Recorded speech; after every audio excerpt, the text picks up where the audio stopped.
बहुत सारे बच्चों का ऐसा डाउट रहता है कि अगर हम ये वाला मेडिकल कोर्स कर रहे हैं तो क्या हमारे नाम के आगे डॉक्टर लगेगा। ऐसे अलग अलग मेडिकल कोर्सेज़ के हिसाब से मेरे पास काफ़ी कमेंट्स आते हैं और हम लोग उस पर रिप्लाई करते हैं कि हाँ लगेगा नहीं लगेगा। सो मैंने सोचा क्यों ना मैं इस पर एक वीडियो ही बना दूँ ताकि आपको पूरी क्लैरिटी आ जाए कौन कौन से कोर्स के बाद नाम के आगे डॉक्टर लगता है, कौन से कोर्स के बाद नहीं लगता है।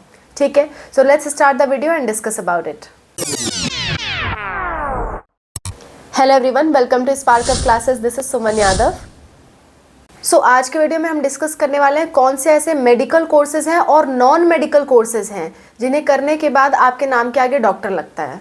सो आप कहोगे नॉन मेडिकल? हाँ बच्चों, नॉन मेडिकल कोर्सेज भी ऐसे हैं। क्या है वो मैं आपको बता देती हूँ। आपने किसी भी फील्ड में चाहे आपने मैथ से किया हो, फिजिक्स किया हो, केमिस्ट्री किया हो, कोई भी आपने सब्जेक्ट पढ़ा हो, अगर उसमें आपने पीएचडी कर ली तो आपके नाम के आगे डॉक्टर लगता है। हालांकि ये वो डॉक्टर नहीं है जो आपका मतलब ट्रीटमेंट करते हैं हेल्थ केयर डिपार्टमेंट से रिलेटेड, नहीं, लेकिन उनके नाम के आगे डॉक्टर की डिग्री दी जाती है। किसी भी पर्सन ने अगर पीएचडी अपना कंप्लीट किया है तो उसके नाम के आगे डॉक्टर लगता है, चाहे उसने संस्कृत में, हिंदी में, इंग्लिश में, किसी भी सब्जेक्ट में पीएचडी किया हो, कोई भी पीएचडी किया हो तो नाम के आगे डॉक्टर लग जाएगा। ठीक है। सिमिलरली मेडिकल कोर्स अगर आपने किया है और उस कोर्स से आगे चल के आपने पीएचडी कर ली तो भी आपके नाम के आगे डॉक्टर लगना तय है। यानी पीएचडी कोर्स है तो डॉक्टर लगना तय है आपके नाम के आगे। क्लियर? सो ये एक पॉइंट तो क्लियर हो गया कि आप मेडिकल से हो या नॉन मेडिकल से हो, अगर आपने पीएचडी की है तो आपके नाम के आगे डॉक्टर लगेगा। ओके, आगे बात कर लेते हैं कौन कौन से ऐसे मेडिकल कोर्सेज हैं जिनसे नाम के आगे डॉक्टर लगता है। तो मैं आपको बता देती हूँ, एमबीबीएस, बीडीएस, ठीक है। इसके बाद जितने आपके आयुष कोर्सेज हैं, आयुष कोर्सेज में कौन कौन मैं आपको बता देती हूँ, जैसे बीएएमएस, बीएनवाईएस, बीयूएमएस, बीएसएमएस, बीएचएमएस, ये पांचों कोर्स से आपके नाम के आगे डॉक्टर लगता है। प्लस एमबीबीएस और बीडीएस करने के बाद भी आपके नाम के आगे डॉक्टर लगता है। ठीक है। इसके अलावा एक दो कोर्स और ऐसे हैं जिनसे नाम के आगे डॉक्टर लगता है, जैसे बीपीटी यानी कि फिजियोथेरेपी का जो बैचलर कोर्स है उससे भी आपके नाम के आगे डॉक्टर लगता है। लेकिन नाम के आगे डॉक्टर लगाना तो ब्रैकेट में आपको पीटी लिखना होता है ताकि जो पेशेंट है वो समझ जाए कि आप फिजियोथेरेपिस्ट हो, आप फिजियोथेरेपी डॉक्टर हो।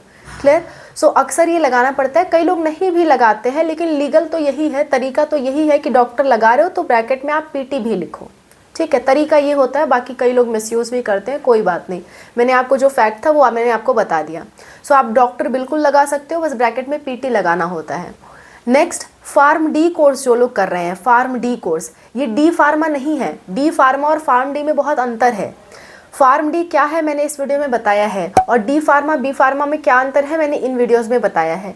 ठीक है। सो फार्म डी के बारे में अगर आपको नहीं पता है तो आप बिल्कुल इसे देख सकते हो, वीडियो का लिंक आपको लास्ट में मिल जाएगा। सो फार्म डी कोर्स भी ऐसा कोर्स है जिसे करने के बाद आपके नाम के आगे डॉक्टर लगता है। इसके अलावा कोई ऐसे कोर्स नहीं है जिसे करने के बाद आपके नाम के आगे डॉक्टर लगे। फॉर एग्जाम्पल बीएससी नर्सिंग नहीं लगेगा डॉक्टर, चाहे आप जहाँ से भी कर लो, एम्स से कर लो, आप एमएनएस से कर लो, कहीं से भी कर लो, बीएससी नर्सिंग के बाद डॉक्टर नहीं लगता है। लेकिन बीएससी नर्सिंग करने के बाद आपने एमएससी नर्सिंग और पीएचडी कर लिया तो बिल्कुल डॉक्टर लग जाएगा। मैंने जैसे कि कहा, किसी भी कोर्स में आप पीएचडी कर लेते हो तब तो डॉक्टर लग जाता है। ठीक है। सेकेंड, क्या बी फार्मा के बाद डॉक्टर लगता है? नहीं। क्या डी फार्मा के बाद डॉक्टर लगता है? नहीं, फार्म डी के बाद लगता है। फार्म डी फार्मा में अंतर है, प्लीज़ इस बात को समझना आप। ठीक है। फार्म डी मतलब होता है डॉक्टर ऑफ फार्मेसी और डी फार्म मतलब होता है डिप्लोमा इन फार्मेसी। सो इन दोनों में अंतर है, आप इस अंतर को समझना। नेक्स्ट बात करें, क्या बीएएसएलपी के बाद नाम के आगे डॉक्टर लगता है? तो आंसर है नहीं।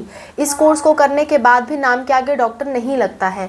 सो इस तरह के जितने भी कोर्सेज आपको पता है, बीएमएलटी, बीएमआरआईटी, ठीक है, BOTT, BOT, perfusion technology, cardiac technology, BSc in neural technology, neurophysiology technology, ठीक है, इस तरह के जो भी कोर्सेज हैं इन सब से नाम के आगे डॉक्टर नहीं लगता है। क्लियर? आई होप आपको मेरी सारी बातें क्लियर हो गई होंगी। इसके अलावा आपका कोई डाउट रह जाता है तो आप बिल्कुल कमेंट्स में मेंशन कर सकते हो। एक और डाउट स्टूडेंट्स का बहुत ज़्यादा आता है कि क्या हम स्टेथोस्कोप यूज़ कर सकते हैं अगर हमने ये वाला कोर्स किया है, मतलब कोई भी मेडिकल का कोर्स किया हो, चाहे बीपीटी, बीएमएलटी, बीएमआरआईटी। सो इस कंडीशन में जवाब बदल जाता है। सो इसका क्या जवाब है मैंने इस वीडियो में बता रखा है कि कौन कौन स्टेथोस्कोप यूज़ कर सकता है, कौन कौन नहीं कर सकता।